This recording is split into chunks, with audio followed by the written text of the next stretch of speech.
Yo, what is up, Goon Squad? We are back for episode 32. This is our Tyron Matthew episode, the Honey Badger, if you'd like to call it that. Thanks for coming back for another one. If you're watching on YouTube right now, or you are listening on any of the streaming platforms, especially on the YouTube, though, you'll notice that we got our third member back. Declan is back from his little hiatus, I guess you could call it. Just dealing with being a coach and his birthday week. So it's good to have you back, brother. Good to be back, man. Yeah, things were a little busy the last couple of weeks. Sorry, fellas. Sorry, listeners. Yeah, it's a little busy. And literally, for those watching on YouTube, Joe literally walked in the door like 2 seconds before Lovat had said I was back. So, yeah, it's good to be back, man. It's fun. I missed it, but here we are. I was going to say Lovat just fixed his camera, but we just had a floating head there for a little bit again. So it's a good thing you fixed that. Let's see that. Let's see that pretty face. Oh, yeah, I was like, I'm going to show off the jerseys for once. And then I was like, nah, it looks weird because I look like a floating head. So, yeah, guys, make sure to check out the YouTube. If you haven't watched an episode on YouTube, you can finally watch us laughing and calling each other out with seeing faces instead of just listening to our voices. So, yeah, definitely check out the YouTube. Just type Gridiron Goons in your search bar, and you'll find a fuckload of episodes on there. If you're sick of just hearing our voices and you want to see us talk too, Yeah. But anyways, see if you can keep up with us on the pints. Yeah. Maybe write in the YouTube comments how many pints that each guy. It's called the Gridiron Goons drinking game. You got to drink with us. Well, not me. I guess it's more you guys, but you know what I mean.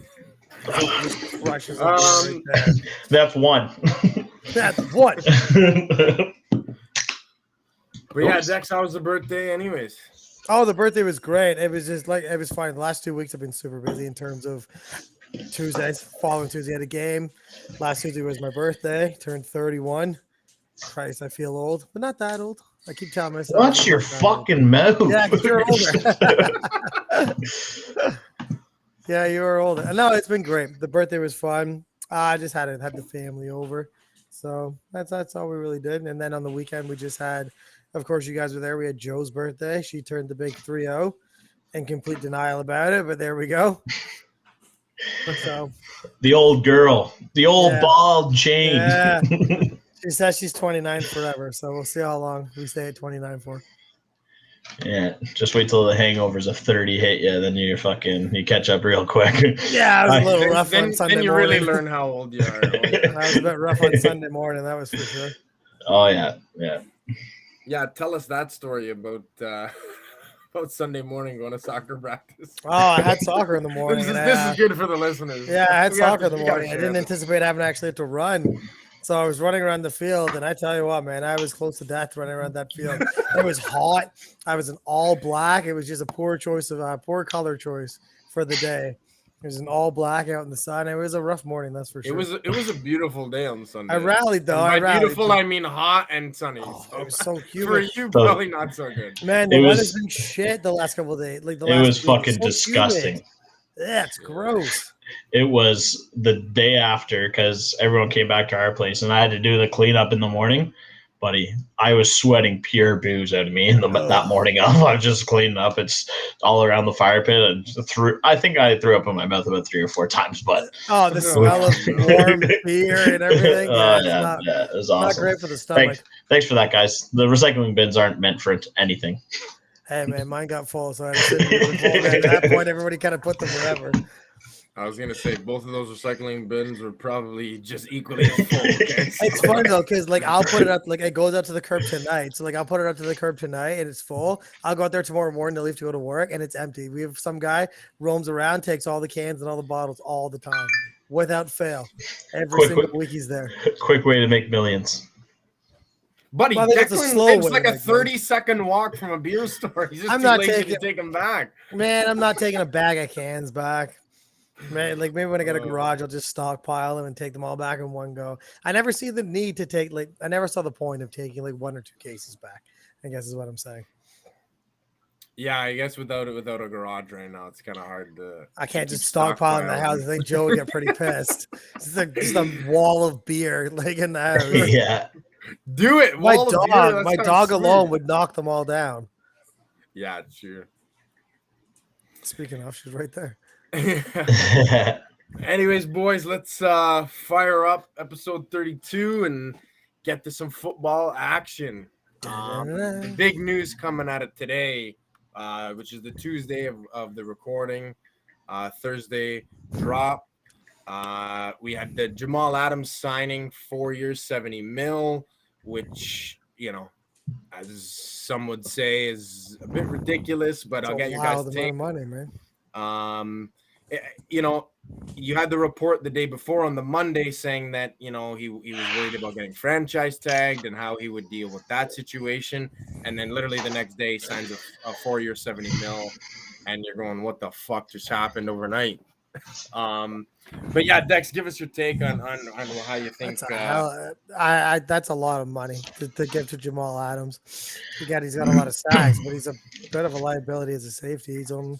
Well, I wouldn't say a bit of a liability, but he's not. I don't find him that great. I don't think he is worth that amount of money. In all honesty, I think there's much better players out there at that position that are not making nearly that much money. So it's an insane amount. It's an insane. What the Hawks are doing, man. It's an insane amount of money to put towards that position, like as a strong safety. Like I get that he kind of has moved himself into a strong safety that plays more of like a linebacker role, but still like 70 mil to put into that position. Like that was a defense that already was awful last year. So and he didn't like really make he was part of it, better. and he didn't really do much to help that defense that much. I think he was actually probably one of the brighter bad spots of last season. He was so the more highlighted of the worst, I guess. Yeah, and like yeah, exactly. So it didn't make any sense to me. I love it because it just looks like the Hawks are in a downward spiral right now because it's just to me, I love it. Crash and burn. That's how I want to see it. I guess from a divisional rival, you could give two shits. No, that's it. Yeah. How they spend their money. The worse they spend it, the better for you. Well, you look at it and with what Darius Leonard got, what was it? 5 year, 99.25. Like he's worth every penny of that. And that's just it. And like you're talking like a $4 or $5 million difference between him and Jamal Adams. No, nah. If you're giving me the choice, I'm gonna pay Darius Leonard that money 10 times. Of course, he's a much better player. He deserves every penny of it. It's just hard to. It's what are the Hawks doing? Like I don't know. That's the big question. Is like where do they envision this team going? Russell Wilson's getting older. How much longer are you going to get out of Russell Wilson? He was already fucking pissed off this offseason. He already said that he wanted to fucking leave because they had no protection on the line. They didn't really do anything to help the line, and they definitely didn't do anything to help the defense. So I don't know. I don't think he got too much left out of Russ in the next couple of years here. I think he's gonna get his walking papers. I think he'll take his walking papers voluntarily. I don't think unless he gets traded. I mean, he could probably get traded if he demands that he wants out. I think he's still got a couple years left in him. If he goes somewhere that can actually protect him when he's not running for his life every play. Well, he had to restructure his contract for them to sign Jamal Adams too, right? That's even more of a piss off, I would say. Yeah, it's not a piss off if he's agreeing to it, so it's his own fucking fault. He offered it, yeah. So. But hey, staying in that division, all of your Niners made two pretty decent signings. Big moves. Big moves. Picking up Michael Kendrick and Clinton Dix, so two veteran guys adding to that defense. I think those are good pieces. Whether they start or not, I don't think matters. I think that they're there with their veteran presence. You know that they'll see the field even if they don't, start the game. They'll definitely be out there. So I think it's great pickups for you guys, and for not a lot of money. So. Well, and that's the nice thing for us is that you got Clinton Dix, and now like we're kind of looking to fill that position of the safety with Clinton Dix, right? So now it's kind of nice because now you have this. I'm gonna fuck his name up here. Talanoa Hufanga, who we just drafted in the draft this past draft, and they're saying that all good things coming out of the draft. Yeah, yeah, that guy. But I think he's out of USC. But there's all they're saying is like this kid is playing very well. You bring in a little bit of veteran leadership. I think this kid, this could be like one of the best moves that they've made for next to nothing. Like they didn't have to pay him a whole lot to come in. So I really like the just move. Bring in a veteran presence, I guess, right? Yeah. It works. You That's a position that you needed help with, anyways. So yeah, exactly. Keep him in the league for another year. Yeah, no, for sure. We have Melvin Gordon injury problems already in Denver. All of you were saying about Javonte Williams, who they had drafted out of North Carolina. He apparently looked great in their first preseason game. It's a groin injury for Melvin, so that's, you never know, man. That's something that can linger. And yeah.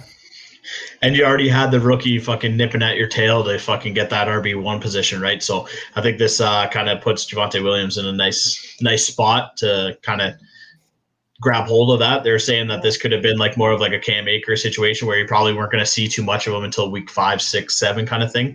But if Melvin's not good to go week 1, then who knows? You could see this kid fucking week 1. That's what I was gonna say.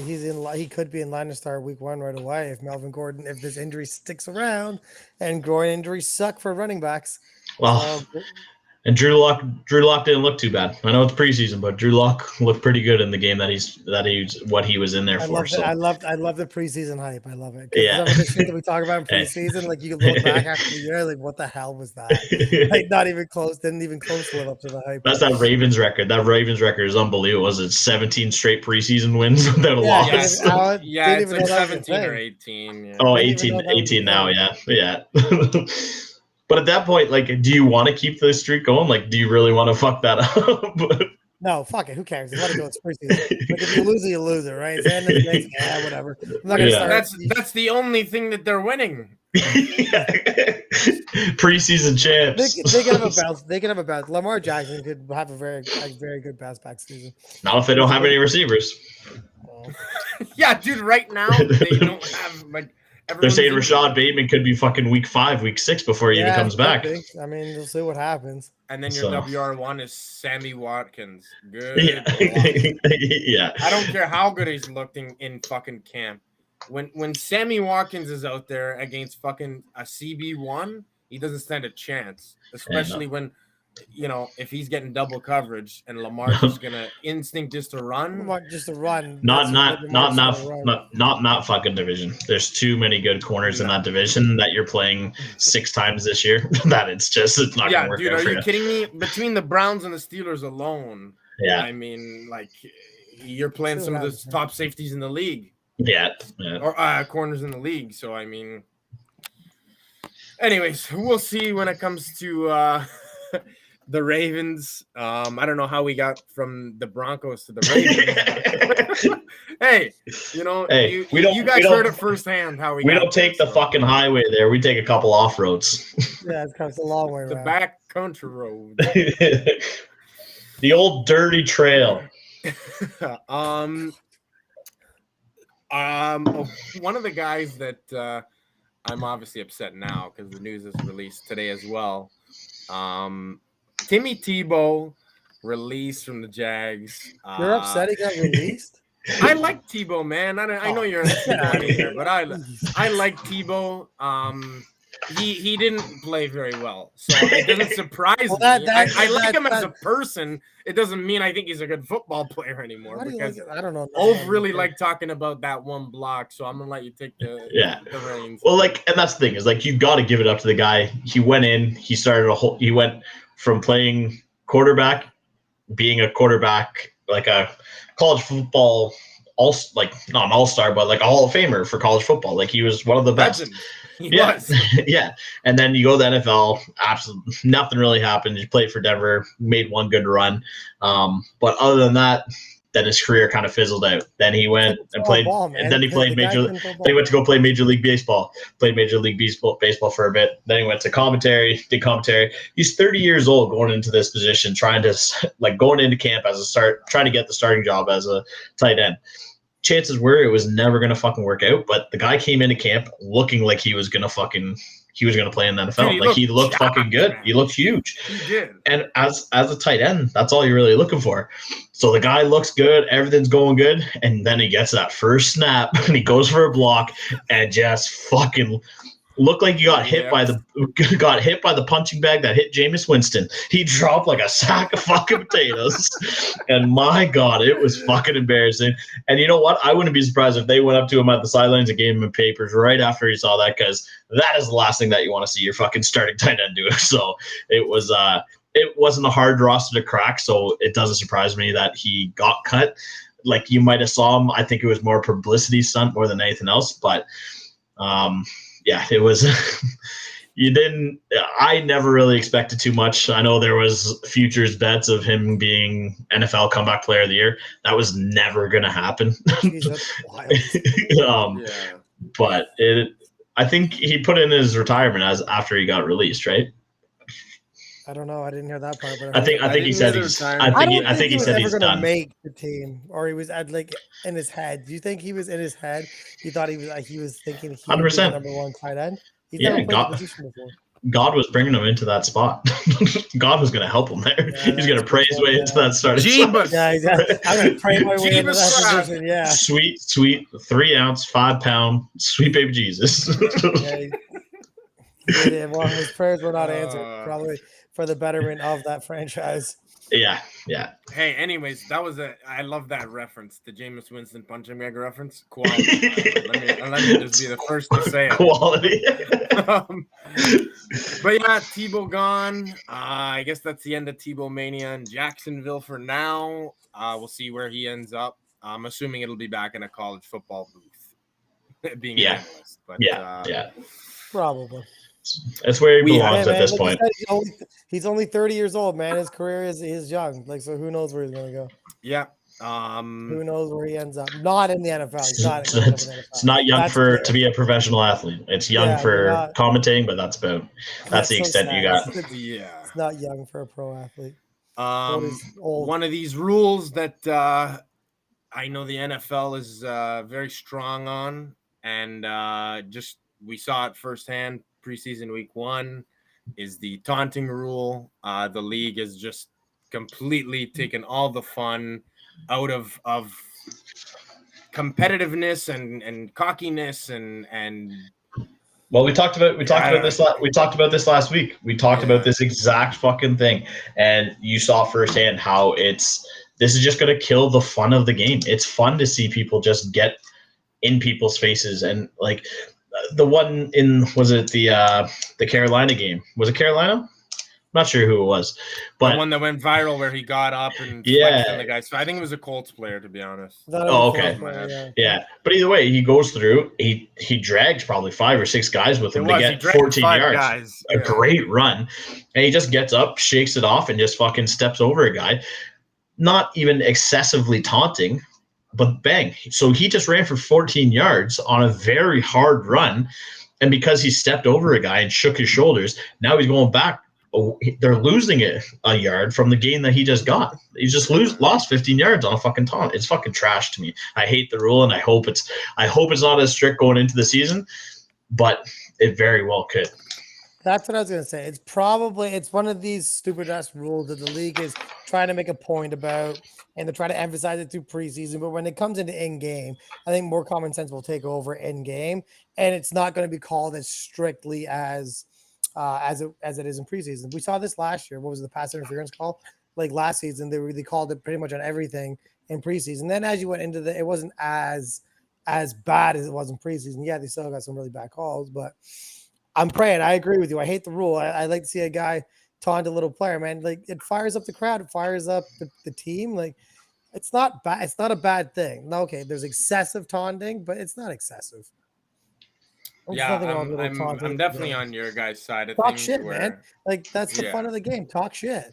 Yeah, so I wanna definitely nix this before the season starts. Like, the NFL's got to realize that there's got to be like a fine line. You know, if you're like like fucking bumping helmets with the guy and telling him to suck your cock, I feel like okay, that's taunting. Oh, but why'd we go getting there? up, well, I don't know. no, Man. but like because it's weird excessive. That's the point. It's excessive. I mean, like you just Whatever, getting man. up and I'm not gonna say anything, flexing is whatever. one thing. Whatever, man. Do your What? What are you rambling about? Oh, we lost him. He's gone. You turned into a robot. I don't know what happened. But I listen. Like I said, there's got to be a fine line, and the league has to find it, because you can't have this all season long. Like the players are gonna turn into what Declan just was. They're gonna be fucking robots out there. You can't have fun and you can't be excited, and it's not gonna be. As a viewer, one of you guys had stated that it's just like it fires up the fans, and I think it's stupid to take that away from us after being away from the game for so long. The no fine league. It's already dubbed the no fine league already. Yeah.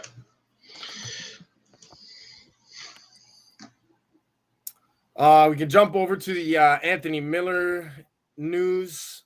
You were saying that he could potentially be done for the season. Well, yeah, he got carted off on Saturday or Sunday. Yeah.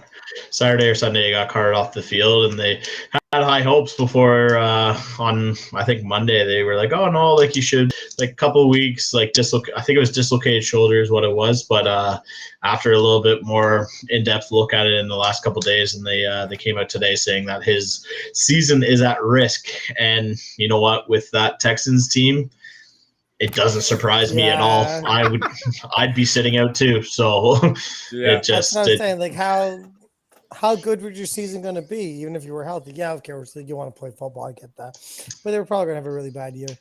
So 100%, they're the last place team. They have to be last place. Yeah. I mean, like if especially if Deshaun gets traded, I mean, they might squeak away with 1 or 2 wins if Deshaun is still there. But if Deshaun gets traded, I think that they might actually go 0-17. I don't think you see Deshaun hit the field. I think Deshaun suits up. I don't think you see him hit the field at this point, because why is he going to risk going in and playing for a team that might get a win? I'm very confident that they could go 0-17 this year. Because it's your goddamn job to go in there and play football, man. You're under contract. What do you mean sit out there?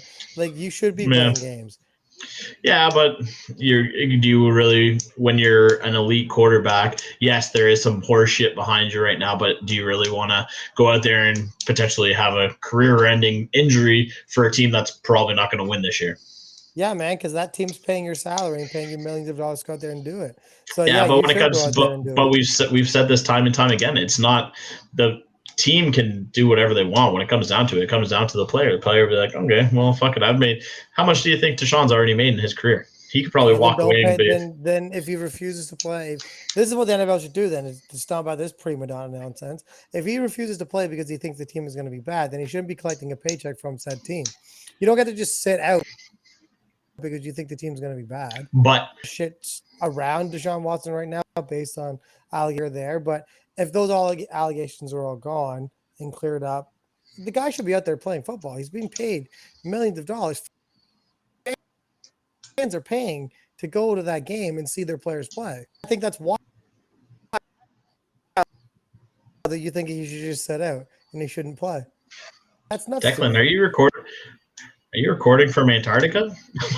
Man, like yeah, your thing is crazy right now, buddy. We're losing you fucking in and out. Tell Joe to stop watching Netflix. I don't know what's happening, man. You have to get off the $20 internet. So wait, are you telling me that you're cool with Deshaun Watson sitting out if he thinks the team's going to be bad?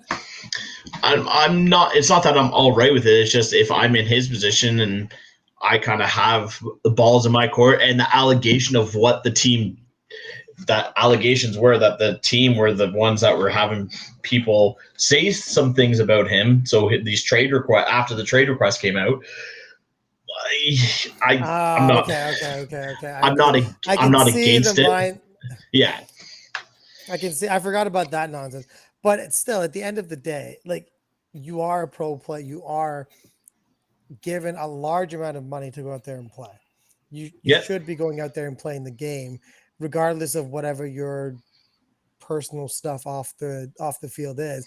And that's just my belief that I don't care what sport you play, you're being paid to pay X amount of dollars, $1 million. You should be out there and playing. But he's already requested to get traded. So if I'm the GM of fucking Houston, then I say, okay, you want to be traded. You don't want to be here. So whether he shows up or not next season, he's not going to play to the level that you want him to play. Your team's not going to play at a level of competitiveness against the rest of the teams in that division. So why don't you just trade him for something? Do better than what you did for fucking DeAndre Hopkins, because you fucking shit the bed there. So it just, you get something for him. Do something. Like you're letting the guy just fucking sit there when you can get something to help your team in the future. Right now, he's not helping. So why not just fucking get rid of him? He doesn't want to be part of your franchise, so get rid of him. I'm on the other side of this with all the allegations and all the stuff around Deshaun Watson. I feel like he should be going out there and playing his ass off and showing everybody that he's still focused on football and that he still has it despite all the off-field allegations. Because if he goes out there and completely shits the bed, how good is his trade value at that point? Our team's gonna how is he going to be? How is he going to be good? He doesn't have a chance to be good this year. Oh, yeah, exactly. He's gonna play. Yeah, okay, he's gonna play on a bad team, but there's still good players on bad teams. Like he there's not. Come on. Name one good player on that. Name one good player on that team. On the offense. On that team, I'm talking. Deshaun Watson. Well, Philip Lindsay, not good. And washed. Okay, we just talked about him off the air. How you think he might be? He's going to be RB1. That doesn't mean it's a good RB1. I think it's still a decent player to play with. Like him and Johnson are still two good players. They're still respected players within the league. You can still operate with those said players. You're not playing with rookies and a bunch of garbage players. Yeah, they don't really have much going on. I think that's exactly what you're playing with. You're playing with trash. I think that's wild. But like, he has to play. Like he should be out there playing. Yeah. That is what it is. Bad. Matt Stafford played on a shit team. Hello, Declan? As soon as he started talking about the Lions and how shit they were. So I want to make sure that everyone heard Declan say how shit the Lions were. Matt Stafford went out there and played on a shit team his entire career, but still went out there and played every single game that he could. Yeah, he had Megatron, Galladay, Marvin Jones. Okay, Marvin Jones is not, like the Lions have been a notoriously shit franchise the entire time it's been there. Yeah, we've had one or two good players, but then you could say the same. This conversation take up the whole show. We're not going to agree. We're not going to agree on the outcome of this. No, I do agree with you to up to the extent that yes, you're getting paid to do a job, do your job. But I also see on the other side of things where why the fuck would I put my career on the line for a team that I'm probably just gonna get lit the fuck up all year, which he gets lit the fuck up every year anyways. So now he's just gonna get lit the fuck up to lose. Russell Wilson does this. Russell Wilson does the same thing every year. His offensive line is absolutely garbage. He does it every single year. Andrew Luck did it. He retired actually because it happens so often. Yeah. Well, you can see the same thing, right? So that's wild. Crazy how far apart we are on that one. Yeah. But I do want to bounce back to one thing you guys touched on was the Philip Lindsay and David Johnson. Going in, if you had to pick one as your RB1, who are you taking and why? Me, well, in all reality, I don't want to. Yes, I am going to take Philip Lindsay because he's younger. He's 27. He's not the 30-year-old David Johnson who has the potential to get hurt every time he's on the field. I could even go. You could go Mark Ingram or Sexy Rexy. Like you have 4 potential guys who could take snaps out from the backfield. So, if I'm drafting in this, when I'm drafting this year, I'm not looking at a single person from the Texans this year. I don't think I'll draft a single Texan. So that's just how I am. I'm not touching any of them. But if I was like, you have to take one, I would throw a dart at fucking Philip Lindsay. It's a dark. I agree. Like you don't want anybody from him, but I still agree. They're still too good. I know this rides right off the back of the Deshaun Watson conversation, but they're still Leave that too good alone. players. I don't want any of them per se, but I think I would lean on the other side, and I would go with David Johnson. I would go with the veteran who knows he gets the goal because he gets the goal line work. He's the bigger back of the two. So when they get down there, he's going to get those touches. He was an RB1 or an RB2, I think, like 75% of the time last season. So he's serviceable. And certain situations, like he's not going to be, and because he can catch the ball, he's never going to be like game scripted out of it. Him and Philip Lindsay to do two very similar things, but I lean on the David Johnson side of it because he's bigger than Philip Lindsay, and he'll get that third down, you'll get that goal line work. So I'm David like Johnson. A good split of both you guys, man, because like I'm torn because I'd like to go with Philip Lindsay just because he's younger and he's faster. But then you got the David Johnson side of things where he's bigger and he'll get the goal line work. So you could almost just go 50-50 all season. And, hey, Lovats, he tells us to pick somebody, and Lovats sits right on the But okay, you guys are talking. You guys, if I had to, I think that I would pick Philip Lindsay just because he's the younger, faster back at this point. But I don't want to give up fully on David Johnson, so that's okay. So if we're looking at it from like a longevity standpoint, yeah, you'll go with Philip Lindsay for the argument. No. Yeah, I'm saying this season, I just think that like his body, like physically. This season, then I would take if it's for season or like if we're just talking about one season, like this season coming up, I would take David Johnson. If I'm talking about this season, then I'm taking Mark Ingram because Mark Ingram is going to get all the goal line work. So he's gonna have the goal line before David Johnson or Philip Lindsay. So I don't agree with that. I think then I'll give it to Burkhead on the line. I'm not getting like Burkhead is twice the size of them all, but yeah. So I forgot that they signed for like they have 4 fucking running backs. Yeah. Oh man, that's insane. Yeah, that was the whole thing during the offseason that they just kept picking up all these like washed up RBs. Yeah. And then you were like, are you forgetting that there's other positions on your football team? RB4? Yeah. They're just waiting for injuries, and then they'll just end up trading them out to teams with injured running backs. Yeah. But the thing is that there's still guys like Todd Gurley on the fucking on waivers right now that a team could just go and pick up at some point in the season. So but Todd Gurley's knees don't he's still Todd Gurley, and he still put up close to 10 touchdowns last year. So he's he could very easily go on to a team and be competitive. So it's I don't know. Like I said, I'm usually I love Texans for the most part. Normally I got my Will Fuller. I love Deshaun. Like I have my fucking pieces from the Texans usually. I will not touch a single fucking player from the Texans this year. Now that Will Fuller's gone and Deshaun is next up, I mean, yeah, there's nothing for you to love there anymore. No, absolutely nothing. Like I said, I would be very surprised if they got a win this year. No, Detroit's not going to get any wins. Like we got that locked up already. Don't worry about that. You got some competition, brother. I think they had them at 32 and 31, by the way. Yeah. for placement. I think it was Houston at 32 and Detroit at 31. So well, at least Detroit had. I'd love to see a game between the Lions and Texans this year. I sure fucking would. Be like 40-40, just fucking shit for the best game of the year. It might be the best game of the year because it's two of the worst teams ever played. Yeah. No, but they're both, dude. It would be the shittiest game of the year because they would both just try to lose because whoever won that game, that's true too, would get the second pick. And whoever lost would get the first. So they would just. Someone would they would just kick field goals from the 60-yard line all day just because you don't want to score points. Yeah. They both play in a dome, so the weather's not a factor. Exactly. Like you just and he missed. And he made it. Okay, there we go. Yeah.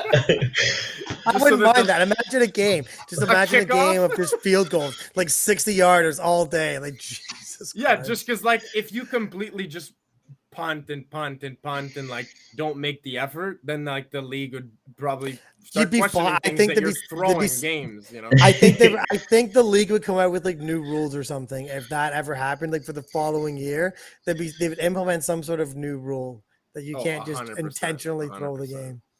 I think that there's just too much integrity that. You know how hard it would be if you blatantly threw a football game? Like, I don't know. There's been some borderline things that have happened in the past. But, I mean, if you just blatantly, especially this day and age with the amount of technology and everything and like I don't think science and everything that goes behind it. No, but I'm saying that everything is recorded and there's 100 camera angles and, like, nothing is missed. Yeah, so you can't hide anything in it nowadays. That was my point, is that nothing is hidden. You can't. It's I don't know, man, but it's just, let's just hope it never gets to that point. I've always my favorite sport. I don't want to go down the train. I've always thought that it would have been a really cool idea. Instead of the Hall of Fame game, you do the 2 last place teams play each other for the last pick or for the first overall pick. Yeah, they should. Yeah.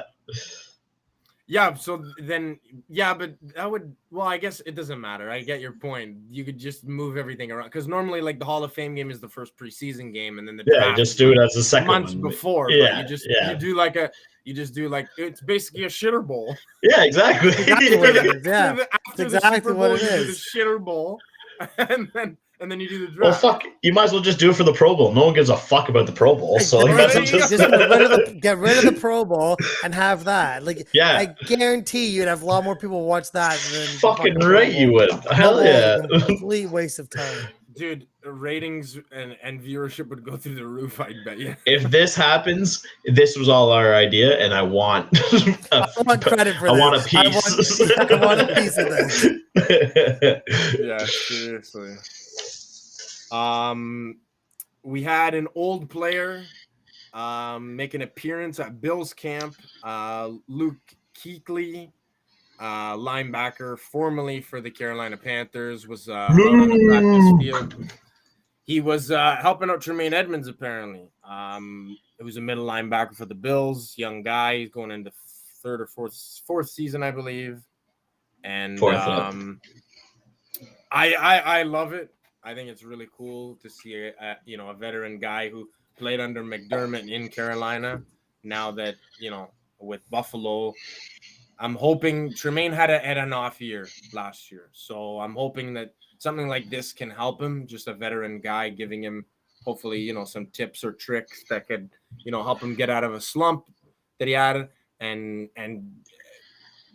who knows what else he's teaching him. Hopefully it's good stuff. So well, this is kind of what we talked about with tight end university too, right? Like it's all these veteran tight ends. Now you're talking about Luke Kuechly, who, to be honest, when I was first getting into football, like very seriously, I watched him in a preseason game, and I was like, who the fuck is this guy? He had something like 13 tackles, like 4 sacks. I was like, this guy's a fucking machine. And ever since then, like it's a shame the way that his career ended, but he's always been one of my favorite players from the set. Like I said, from when I started really getting into football very seriously. But to see him working with Trey is very nice thing to see, because that can relate to the rest of the defense as well, because everyone knows that the middle linebacker is kind of like your captain of that defense. He's the guy that he's either your spy or he's the one who's kind of sorting everything out on his end, right? He's the quarterback of the defense almost. Yeah, exactly. Right. So Luke mentoring him is a very nice thing to see. So I mean, I'm sure the other thing is that it's not just, Tremaine Edmonds that was getting a lesson, right? Just the news that broke that there was a lot of one-on-one time between Luke and Tremaine. So, I mean, like there's a lot of young guys that they had just picked up, the Bills did, for like defensive linemen and defensive ends. And just because he's a linebacker, there's still a lot of tips and tricks to be taught, even with the different positions. So, I mean, Who was it from the Bills this week that's having some issues getting off the COVID list? I know one just came off, but there's So the left tackle Dion Dawkins. Dawkins. That's who it is. So he's one of our captains. He's a huge piece of Yeah. that offensive line on the I saw that. Side, that's scary. Yeah, that's scary. So he actually came out and finally admitted that he was hospitalized for 4 days after he caught COVID. So it hit him pretty seriously. Yeah. And even Sean McDermott said 2 days ago, we're Tuesday. So then it might have been yesterday, but McDermott came out and said that Dion Dawkins is nowhere near where he needs to be yet. And that's scary. You know, Dion Dawkins has started, I think, the last 3 seasons. And I think if he has missed a game, I've forgotten about it because I'm pretty sure he started all of them. So going into a season where you're banking on your team gunning for a Super Bowl, losing a big piece of your left side on the line is scary to just think about already. Yeah. Well, and that's the one thing that you can kind of like, at least as a bright point, is at least there is no preseason last year. There was only training camp. So yes, he's not getting into the preseasons. So as long as he's doing his work on the side, like as long as he can get into it in the next, like, you want to see him up and at practice and at camp within the next week or so, though, for sure. But if he's not even at that, if he's not even at that point, then not having him for the first couple of weeks, that could be fucking very scary for Joshy. Going back to the Luke Kuechly point, like him coming in and working with players, the knowledge that he brings to the game is invaluable from other players to pick up, because like you said, I'm sure it's that he wasn't only working with Edmonds. Other guys probably listened in and heard lessons or heard things that he wanted to say.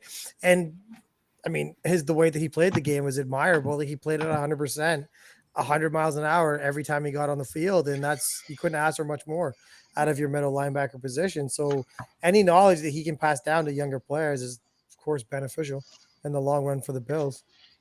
Yeah. Oh, great point.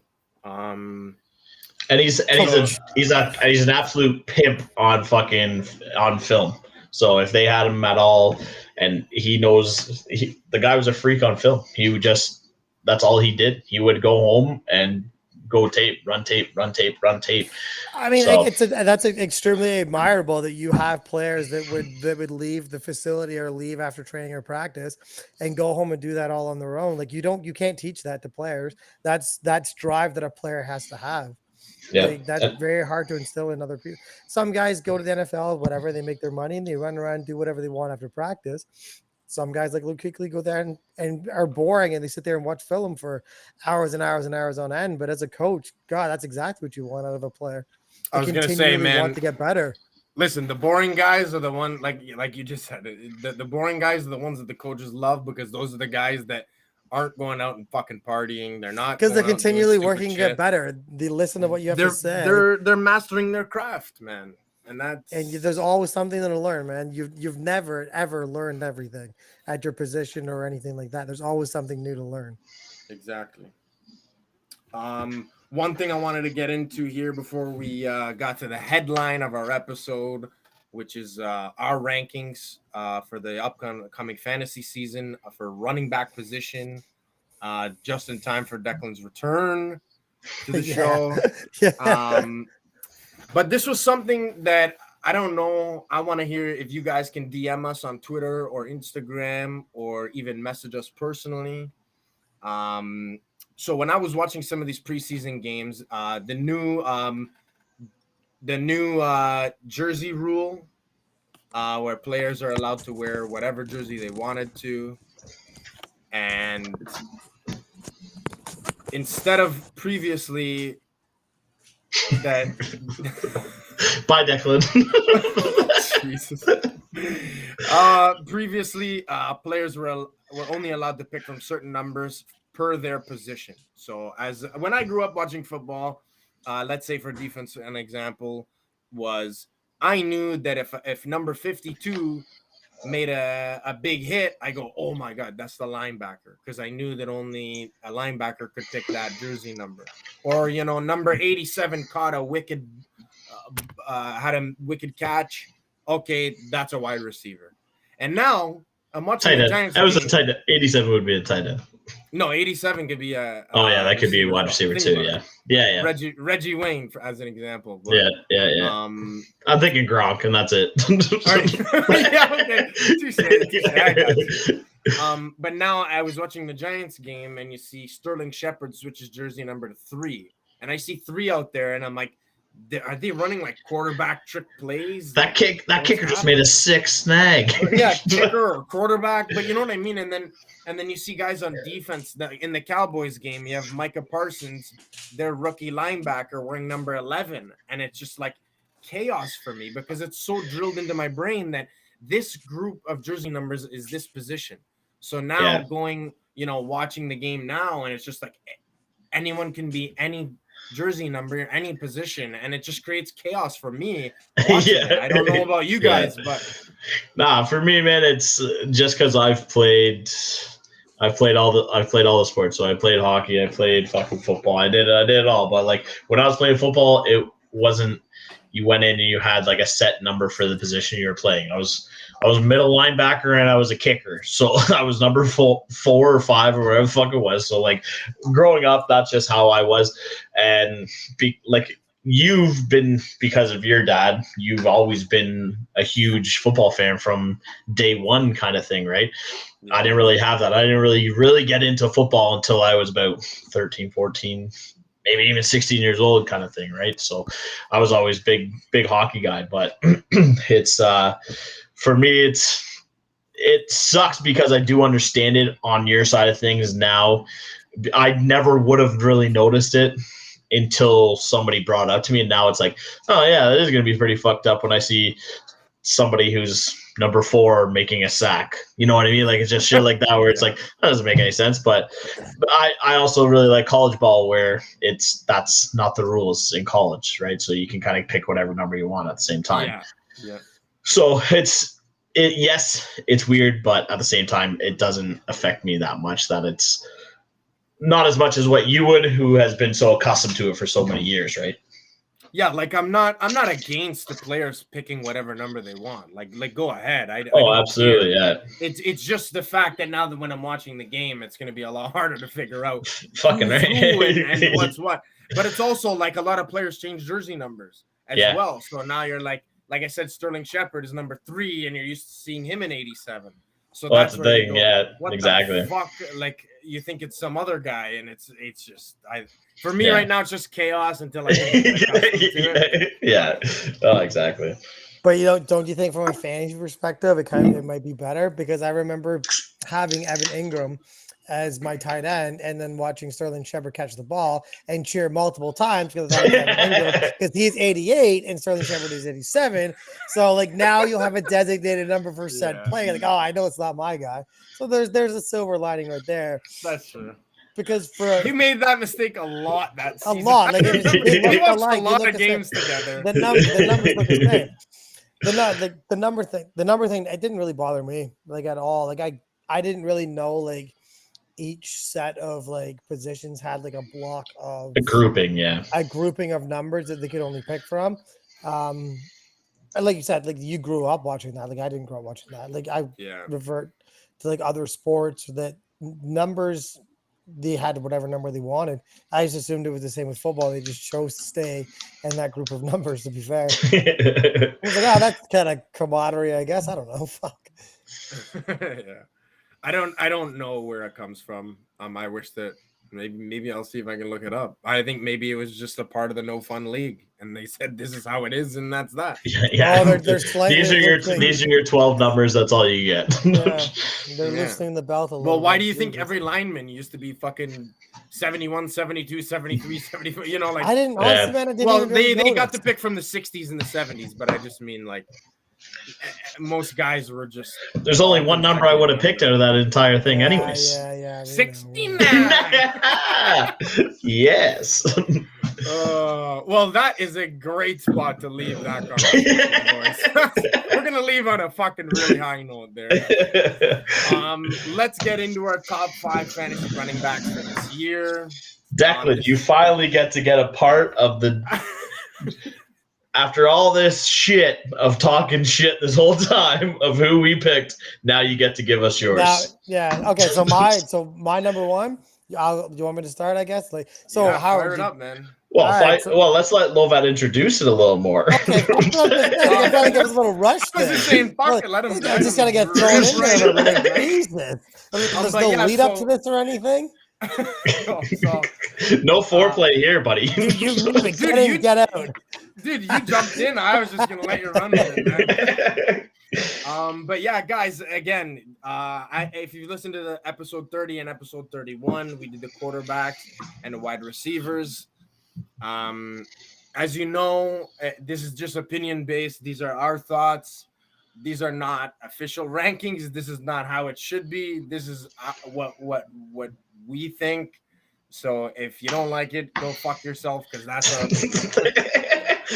I'm just gonna leave it there. It seemed really nice. It seemed really nice that they ended with that. Like, all right, okay, cool. The amount of times we've told our fans to go fuck themselves in the last 2 weeks is really fucked up. I was gonna tell everybody to fuck off. Jeez, man, we're trying to build something, not destroy it. I was actually gonna come on to this episode and apologize, but I totally forgot. But Declan, you can go fuck yourself. Yeah, fair. All right, whatever. Everyone can go fuck themselves with love. Yeah, exactly. All right, Dex, who you got at one, buddy? So number one, Christian McCaffrey. He's my de facto number one. He does it all. He is a solid running back outside. He can run between the tackles. He can catch the ball. He is everything you want as a number one running back. He's my de facto number one. He's just too solid for me. It's just that health, man. You can't fucking stay healthy. That's my thing. That's my scary thing on him. It's such a hard position to stay healthy, and especially because absolutely, especially because of how much you're used. But I think, okay, from a fantasy point of view, when he plays, he has the chance to be the running back number one on the week every time that he plays. And not everybody on that list we're about to name, you can say has that ability to be the de facto number one running back week in, week out if he actually plays. I think from a fantasy standpoint, that's what you want. You want that option. And he gives you that. He is a no-brainer if he stays healthy. It is absolutely it's a new quarterback. It's a new offense. I just don't know. You don't have Curtis Samuel. You have Chuba Hubbard. That's the only guy that's really going to compete for those touches. Mike Davis was there last year, and he did good in his absence, right? So it's definitely good in CMC's playbook. Like, yes, absolutely, it should play out perfectly for him in fantasy this year. But he's not at my number one, so that's everything that you just said. I felt like it is. It's a benefit. It's a benefit. Why it's better for him. Yeah. New quarterback relies on a running back. Running back can run between the tackles, run outside, catch a ball. Great, perfect. He doesn't want to throw the ball. Perfect. You just dump it off to the running back. It's all there for him. Curtis Samuel leaves town. Mike Davis, you said was good. I thought Mike Davis was fantastic in the position when he got in, and I think he is a big loss for the Panthers if CMC goes down again. Praying he doesn't, but my de facto number one. That's just my guy. What about you? Who is yours? Me, I got the king. I got the winner king, and I know I might be snaking this right out from fucking Lovat's nose right now, but he is my number one if Derrick Henry's on the board when I'm picking, because I really hope I'm not the number one pick anyways. But if I am, I'm gonna go against the CMC. Yes, CMC is very nice for the PPR side of things, but Derrick Henry, there's so much upside of the touchdowns and the touches that he's gonna get. And it's just Derrick Henry. Like everyone says every year, oh, he can't do it again. And he does it again. And like he got 2,000 yards last year, and he's going to be pushing to get another 2,000 yards this year. So there's no downside to taking Derrick Henry, because in all reality, how are you going to fucking hurt this guy? You can't. He runs straight. He doesn't cut. He just runs straight, and he runs through you. So the chances of an ACL or something like a joint aren't very large, because he just trucks you, and he doesn't have to do these cuts. He doesn't have to do the shit. He throws people off of him. So that's Derrick Henry is my number one. His his complete lack of the passing game is what scares me off of him being the de facto number one. Yeah, because he doesn't catch the ball whatsoever. And now Julio Jones is now coming to town, and Julio Jones will vacuum any targets that were ever possibly going to go to Derrick Henry. And that scares me as that he is a non-factor in the passing game. And if the Titans that didn't really do much to upgrade their offense are getting blown out, you're not going to be handing the ball off to Derrick Henry. And you can't, you're losing. You can't give it to him. Fantastic, like you said, he's the winner king. He runs through everything. Imagine having that guy run at you in the cold. Like, hell no. Like, you're already cold, and then you give a man that big try to run through you. Absolutely not. His complete lack of work in the passing game is what scares me off of him being the number one. With Derrick Henry too, as well, is that you also have to realize that 4 games this year he will be going up against the Jags twice and the Texans twice as well. So automatically, right there, you have 2 very potential big games. So that's 4 out of what's a playoff season, say 14 weeks. That's 4 weeks right off the hop that you're going to have big numbers out of one guy. Exactly. It's a quarter of your season. Yeah, no, it's a good point. It's a very, very good point. Yeah. I still don't take him number one. That point was a very, very good point, but it wasn't. Opinion. It wasn't enough to convince me. It wasn't enough to convince me. God damn it, Declan. We need this clear to the viewers, but you're not jumping on the fucking boat. Hey, man, relax, man. We can't all just agree here. We have to have some sort of conflict. Lovats. Who you got, brother? My number one. I love CMC. I thought I was gonna make him the number one, and then I think Derrick Henry is just as good of a pick as CMC is. I mean, Derrick Henry's my boy. I had him on both my fantasy teams last year, but I gotta go completely different. And my number one is gonna be Dalvin Cook. I think that Dalvin Cook proved last year that he's an animal, and he just gets so many touches. And I think that because Justin Jefferson is going to have an off year, Adam Thielen, I think, is just regressing as a player anyways. I think that just gives more looks for Dalvin Cook, which means that he could get close to 30-plus touches a game all year, which I think is the only scary thing is that maybe an injury, knock on wood. But, I mean, every game you saw Dalvin Cook 100% healthy, the numbers were just like impeccable. So the numbers were very similar to what Christian McCaffrey did, and alluded to the point that I said when Dalvin Cook was going to be my number 2. I'm just going to throw it out there now. Dalvin Cook was my number 2, so it was between him and CMC for my number 1. Dalvin Cook is a very similar player. When he plays, he has a very likely opportunity to be the number 1 running back on the day, on the week, whatever.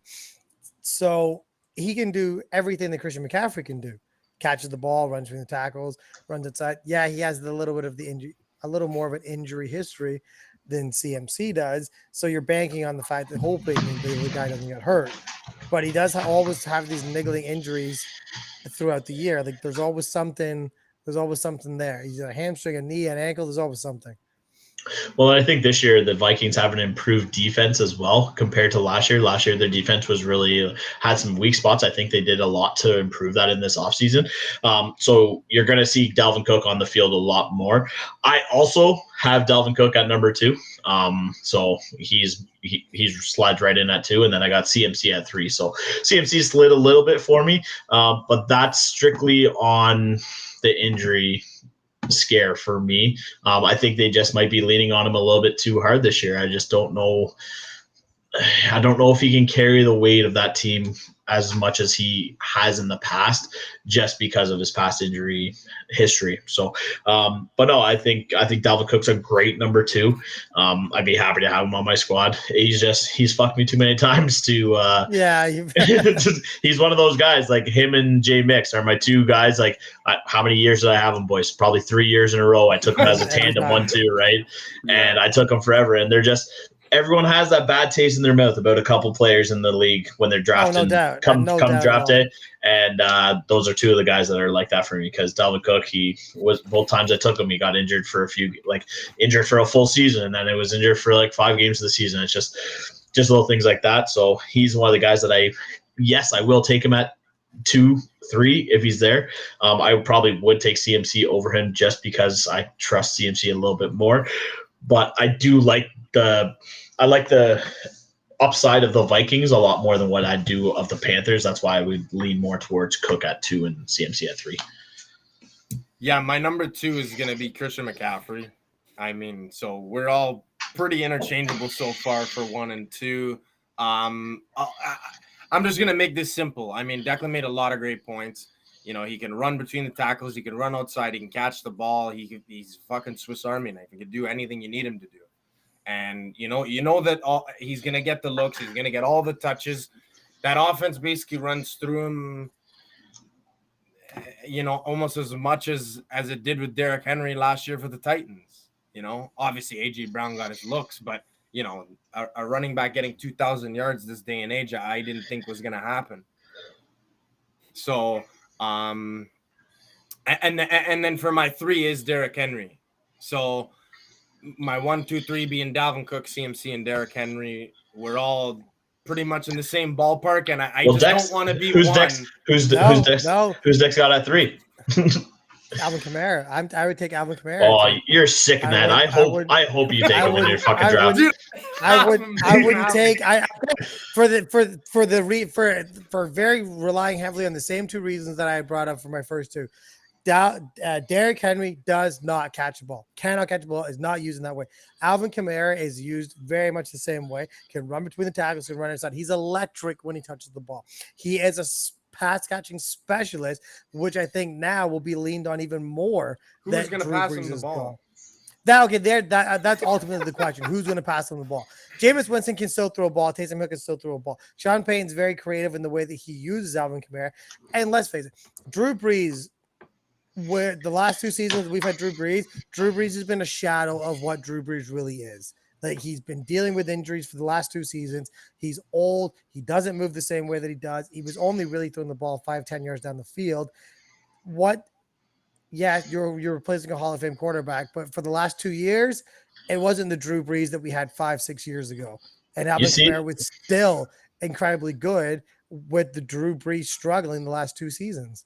You seen the numbers of Kamara when Taysom Hill was at quarterback last year? I get it, but like it's different. He's gonna look it up after the episode. Yeah, because you better. I don't want to help you at all. I hope you still take Kamara, but I'd look those up pretty quick. He offers way more upside than Derrick Henry does for me. Like he offers way more upside. I don't get me wrong. I like because so number 4 I have Derrick Henry. Like, he's my 4. It's those top 3 guys catch the goddamn ball. Derrick Henry does not catch the ball. He's a one-track, like, I wouldn't say one-trick pony because he's extremely good at what he does, but he can't catch the ball. And for me in a PPR league, I want my number 1 running back to be able to catch the ball and be involved in that scenario when the team needs to move the ball. Yeah. So that's my 1, 2, 3. Well, I got to say right off the hop, I don't have Kamara in my top 5 at all. Again, so he's gonna wash right off here. So I go with my 4, and this is riding off the coattails of my fucking Dallas Cowboys pick. I got Zeke coming in at 4. He's gonna be my boy. Yes, I 100% agree. He did not look great last year. Could not hold on to a ball. But I do agree that it didn't look good last year, but I do believe that he came in, dropped a ton of weight in the offseason this year, looks really good on Hard Knocks. Yes, give it that Hard Knocks bump like a fucking champ, like I always do. But what I think is he has something to prove now. That Dak is back, and Zeke is going to be a benefactor of that. And Zeke's going to be the benefactor of him back in action and a very good Dallas Cowboys offense, which we saw how good it was going to be last year before Dak went down.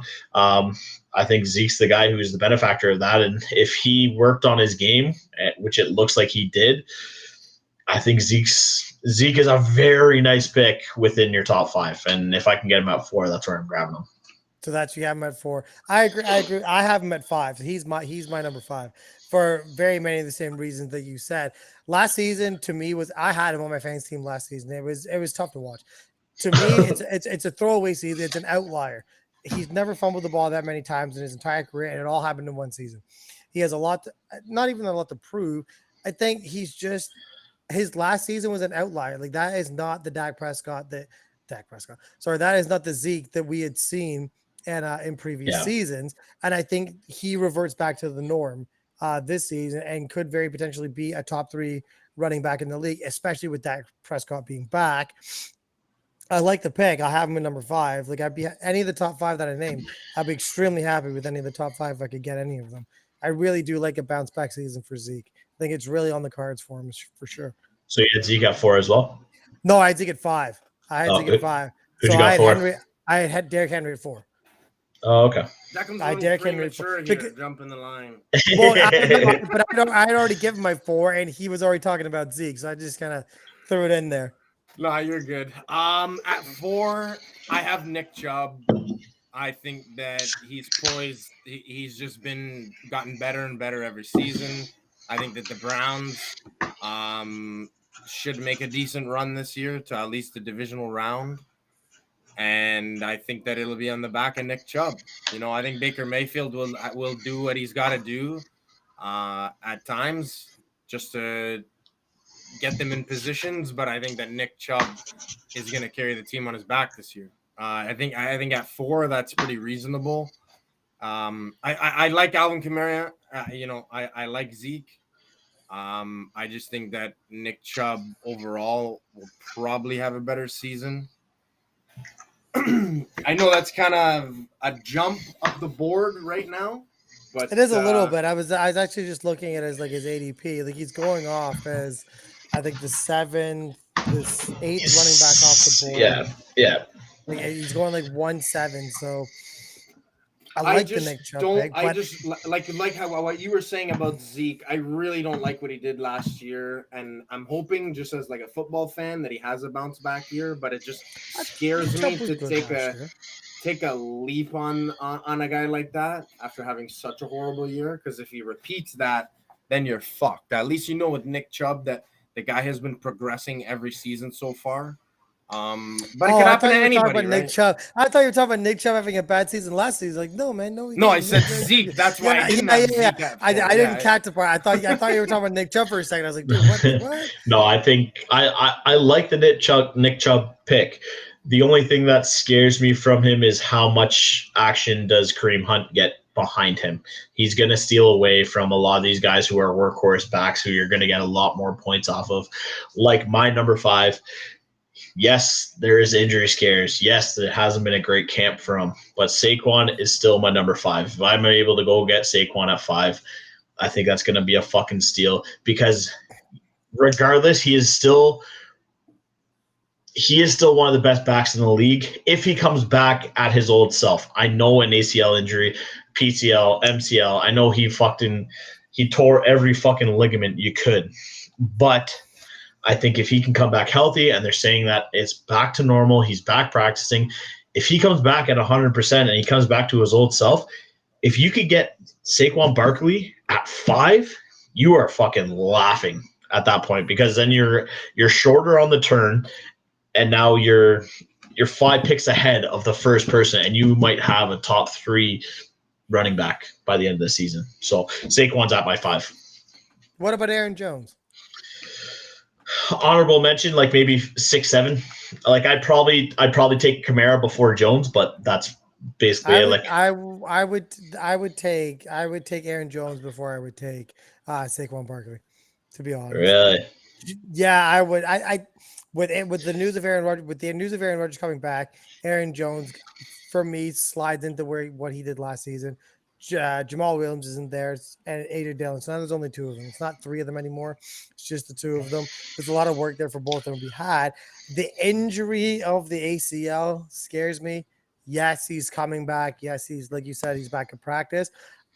And it's not much, but I would give Aaron Jones the slight bump over Saquon, just because the injury scares me off him a little bit.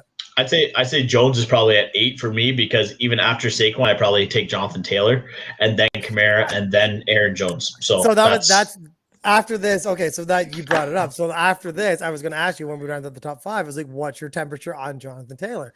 Is the hype real around Jonathan Taylor? Like, what's your temperature check on Jonathan Taylor? I love it. It depends how that offense gets going. If they have Wentz there, and Wentz can actually play ball, then I think Jonathan Taylor is in a great position to do well. Yes, you have Naheem Hines, who's going to kind of look to get in there a little bit, but Jonathan Taylor looked really fucking good towards the end of the season, and I was pumping his tires all coming into the last season. So I really like Jonathan Taylor, and I think he's going to have a great season. But it all hinges on a lot on that offense. So that's my biggest thing there. I think taking him this high, like, that's a bit too rich for my blood. Yeah, he had a good end of the season, but there's no way. There's plenty. Well, like I said, you won't take Jonathan Taylor in the first. No, not at all. I would not feel comfortable having him as my number one running back. In the first, yeah. Like if you had him at like 12, 13, 14. I'm taking a wide receiver there. No, I definitely think that I would, but I don't think that Jonathan Taylor's in the top 10 for me. That's too rich for my blood. I don't feel comfortable taking that type of player. Or he's a good player, but I mean, again, dude, there's other guys that I definitely want to take. There's safety. There's a lot safer guys in that option. Like if I no, well, there's a big one that like the news came out today about Antonio Gibson, man. Like that's a guy that I think I even want to take. I would take an seventh pick. I would take Antonio Gibson over. I'd take Antonio Gibson over Jonathan Taylor. I'd feel more comfortable with that. Now, here's another thing. Ideally, like these are guys you want as your RB2. Like these are Antonio Gibson, and Jonathan Taylor. If you can get Antonio Gibson as your RB2, you're doing fucking you're in a well. very, very good spot. There's a few players, there's a few running backs in and around that list for me that if you can get them as your RB2, you're in a very solid spot. Like I love the RB. That's I'm all about the RBs of the draft. What running back scares you the most this year? What running back scares me the most? What do you mean? Like if you drafted them that you're very worried about having him? I think for me, I'll kick it off because I think that Saquon is that guy. Hold on, Lovett. Did you give us your 5? Did you give us your 5th? No, I didn't, but I was just letting her roll. Okay. You guys tore like a bat out of hell going into your breakdown after the 5. Quick. Who'd you have a 5? Who's your 5? Just quick. Who's your 5? No, but my 5, if I had to, I'd probably pick between Kamara or Aaron Jones, I think. Okay, all right. So I'm torn, but I just wanna move on from that. But I think that the one guy that I would be scared about drafting if I had to is that like if I just was feeling fucking ballsy, if I had a couple of pints into me before the draft, would be Saquon, just because you know that the potential is there for him to be amazing. But the injury scares me, like Declan was saying. So it's just that's definitely an easy one for me. Dex, who you got? The one that scares me the most. Like, are you talking about like if I had him as my number one, like I'd be nervous about it? You're not confident yet. I mean, it might be Austin Eckler. I don't see him like him or Jay Mix. Joe Mixon is you know why I changed that. Joe Mixon. If I had Joe Mixon, if Joe Mixon fell and he was my like RB1 because I went wide receiver heavy in the first 2, Joe Mixon scares me to death because of all the reports you're hearing out of camp. Fucking Joe Burrow is struggling, Jamar Chase is struggling. All that news doesn't bode well for the line. Buddy, we're not going to talk about this again because remember you already broke it down. That would scare me the most to have him as my RB1 because like we said, the line isn't very good. Joe Burrow is struggling, Jamar Chase is struggling. Those 3 points doesn't bode well for a successful season for J-Mix either. So he is my as an RB1, scares me to death. Wouldn't want him. Read my fucking mind, Declan. Oh, really? Because that's one guy I will not be touching in any of my drafts, which breaks my fucking heart because I fucking love the guy. You drafted him 4 years in a fucking It hurts me to say it too because the kid he's got so much talent, so much potential. He's shown it. He's shown it when he gets to healthy. It just the team around him now it's what scares me more. It's not the team around him. It's the teams around his team that you have to be scared about now. Now you're going up against the Ravens defense, you're going against the Browns defense, and you're going against the Steelers defense. You're in a horrible division to be a running back when your line's not that great. You're going up against 3 very good fucking defenses all year. That's 6 games this year. You are not getting anything. And to throw it on top of that, you're also getting the Niners within your first 3 weeks of the season. So it's it does not look good. It does not look good by any means to be jumping on the JMX train this year. I don't like it either. There's another honorable mention out there that I could give as well, but I wanted to flip it quickly. Who would be one guy? Actually, Lovat, you didn't answer the question. Did you answer? Did you say? Yeah, I said Saquon. So sorry. If on the flip side of this coin, who would be one running back that you'd be ecstatic that fell to you? Let's say like 3rd or 4th round that he's still sitting there and you just can't believe that he's still sitting there. Who are you? Maybe even later. What's that one running back that you'd be ecstatic to get? Without giving, does it have to be like 3rd or 4th round, or can it? No, it doesn't have to be 3rd or 4th round. Just late first. That you're like, how did nobody take this guy? No, not late first, because I feel like you're like, we all know like the top consensus, like the top 2 rounds. Like let's say like, okay, you draft your running back, you drafted running back and wide receiver, and then you're sitting there in the 3rd and 4th round. Who would you be ecstatic to see sitting there in the 3rd and 4th rounds of running back? For me, because there's so much talk around all these other guys, if like I'm not even talking 3-4, I'm talking like more like 6-7. If he was to fall this far down, call it a homer pick, call it whatever the fuck you want. But if Trey Sermon is available at 6-7, I'm jumping all over him. Yeah. Because Raheem Mostert, yes, he's gonna do what he's gonna do. But Trey Sermon, everything out of camp right now is saying he's had a great camp and he's competing for the starting job. And Raheem Mostert's good at one thing. He's speed. That's what he's meant for. He's speed. Trey Sermon has a different side of the game where he's that ground and pound. And that's what the Niners need. They need that guy. So I think with Jeff Wilson injured right now, if I can grab Trey Sermon in like 7-8 and he gets kind of slept on, I'm laughing at that point. I'm happy. What about you, Lovat? For me, I don't know why this guy has like stood out for me so far, but Darrell Henderson for the Rams. Yeah, I think that if I could get him in like the 4th round, I think that might be pushing it, because he's going to be an RB1. But let's say even if he drops to like the 3rd round for whatever reason, I don't know why. I just feel like he's going to have a great year. Don't ask me why, because I don't have points to back it up. I think that maybe because of like Matthew Stafford being there, and I feel like the franchise might have been rejuvenated a little bit with his ship coming into town. But I think that Darrell Henderson has a chance to break out this year. So I would just be ecstatic if I could get him that late, quote unquote, if you consider that late. But yeah, well, and I'm gonna fucking spill the beans on one of my big sleeper picks this year, and I talked to Declan over the weekend about this one. But my big one this year, it comes right on the heels of you picking Darrell Henderson. That's the only reason I'm saying this, is because I don't trust Darrell Henderson to be that workhorse back. And I haven't heard a lot of good things about Xavier Jones coming out of camp, or Xavier Jones about him coming out of camp. Apparently in the last week or so, he's really amped up his game a little bit. But there's a 3rd running back that not a lot of people have heard of. He's out of Maryland. He was drafted. He was a linebacker in college. And his name's Jake Funk. And he was a linebacker all of college. He didn't really get drafted.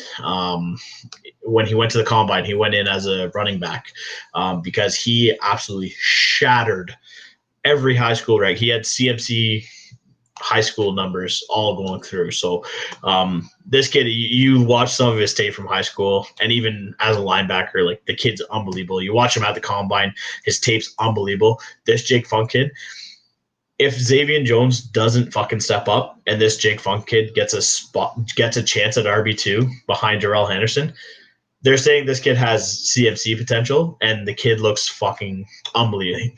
The guy was a middle linebacker. Like, he's huge, and he's so fast. So I'm not saying that. I'm not saying like this is the rookie of the year, but if this kid fucking comes out and he can actually get playing, it'll be fucking fun to watch this kid. Hey, you said this last year deep about a sleeper. certain somebody who also played for the same franchise.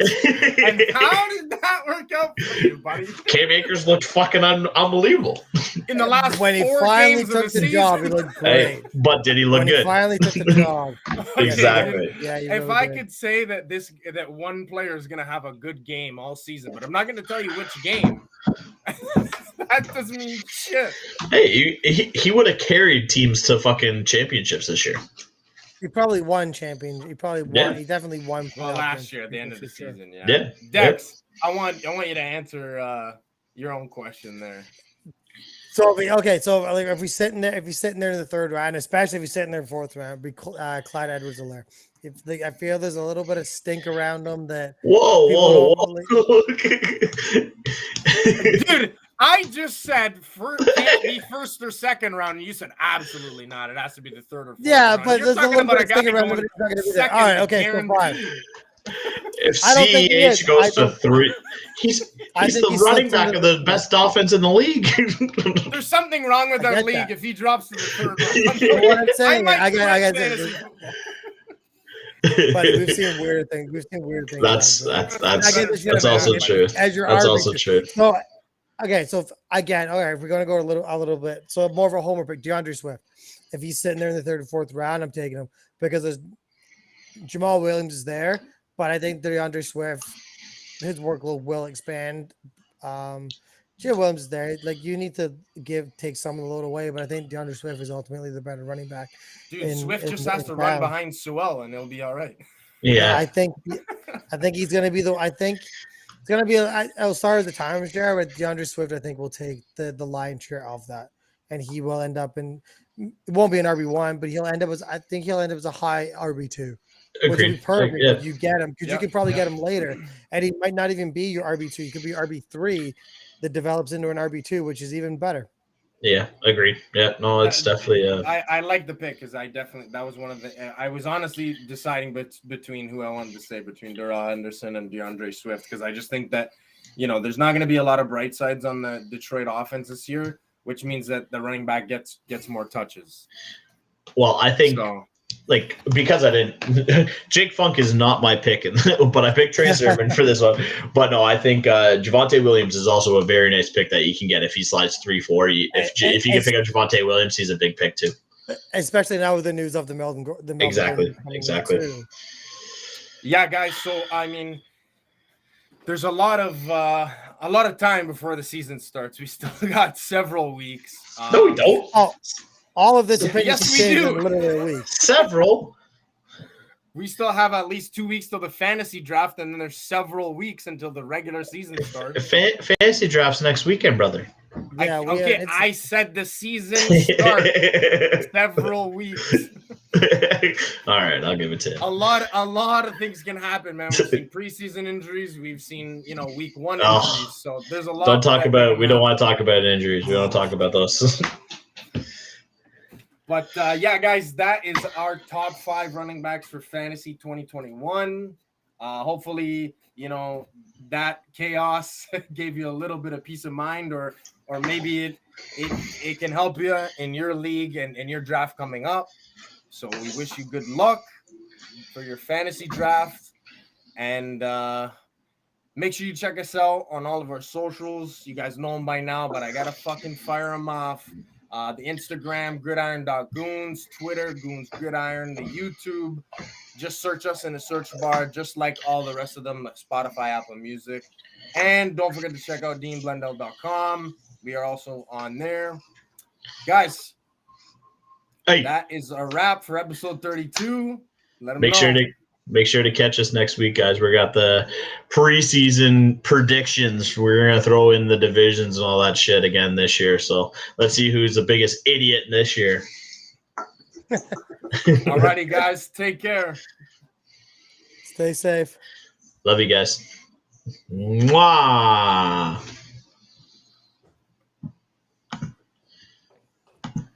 And to be clear, I do not wish any